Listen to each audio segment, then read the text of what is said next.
அஸ்ஸலாமு அலைக்கும். அனைவருக்கும் தமிழ் புத்தாண்டு நல்வாழ்த்துக்கள்.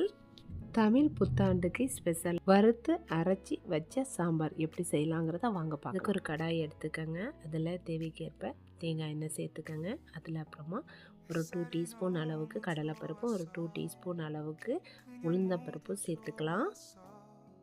அந்த உளுந்தும் பருப்பும் நல்லா ரோஸ்ட் ஆனதுக்கப்புறமா ஒரு டீஸ்பூன் அளவுக்கு தனியாவும் சேர்த்துக்கலாம். சேர்த்து நல்லா கிளறி விட்டுக்கோங்க. அப்புறமா காஞ்ச மிளகாய் சேர்த்துக்கலாம். ஒரு கைக்குத்த அளவுக்கு தேங்காயும் சேர்த்துக்கலாம். சேர்த்து நல்லா கிளறி விட்டுக்கலாம். ஒரு 1/2 டீஸ்பூன் அளவுக்கு காயமும் சேர்த்து நல்லா கிளறி விட்டு இறக்கிடலாம். இதை ஒரு மிக்ஸி ஜாரில் போட்டு நல்லா ஃபைன் பேஸ்ட்டாக அரைச்சி எடுத்துக்கோங்க. அப்புறமா இன்னொரு கடாயை எடுத்துக்கலாம். அதில் கடுகு போட்டுக்கோங்க. கடுகு நல்லா பொரிஞ்சதுக்கு கொஞ்சமாக பூண்டு சேர்த்துக்கோங்க. அப்புறமா சின்ன வெங்காயம் உரித்து வச்சுருக்கேன். அந்த சின்ன வெங்காயத்தையும் சேர்த்துக்கலாம். சாம்பார்னா சின்ன வெங்காயம் தான் டேஸ்ட்டாக இருக்கும். அப்புறமா கருவேப்பிலையில் காஞ்ச மிளகாய் சேர்த்துக்கலாம். கருவேப்பிலையில் அப்புறமா வெங்காயத்தை விட கொஞ்சம் ஜாஸ்தியாக டொமேட்டோ எடுத்துக்கோங்க.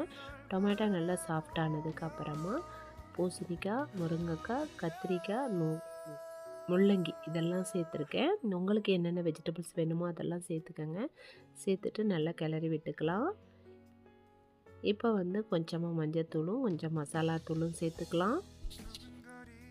மசாலாவும் சேர்த்து ஒரு கிளறி விட்டுட்டு அப்புறமா கொஞ்சமாக தண்ணி சேர்த்துக்கலாம். அந்த காய்கறிலாம் நல்லா குக் ஆகிறதுக்காக வேண்டி தேவைக்கேற்ப உப்பு சேர்த்துக்கலாம்.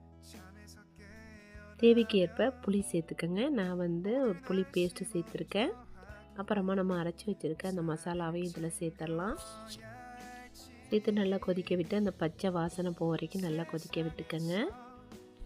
நான் ஒரு கப் அளவுக்கு பருப்பை வேக வச்சு எடுத்து வச்சுருக்கேன். அந்த பருப்பையும் இதில் சேர்த்துடலாம். ஃபைனலாக கொத்தமல்லி இலை தூவி இறக்கிடலாம். சூப்பரான அரைச்சி வச்ச சாம்பார் ரெடி. இதே மாதிரி நீங்களும் வீட்டில் ட்ரை பண்ணி பாருங்கள்.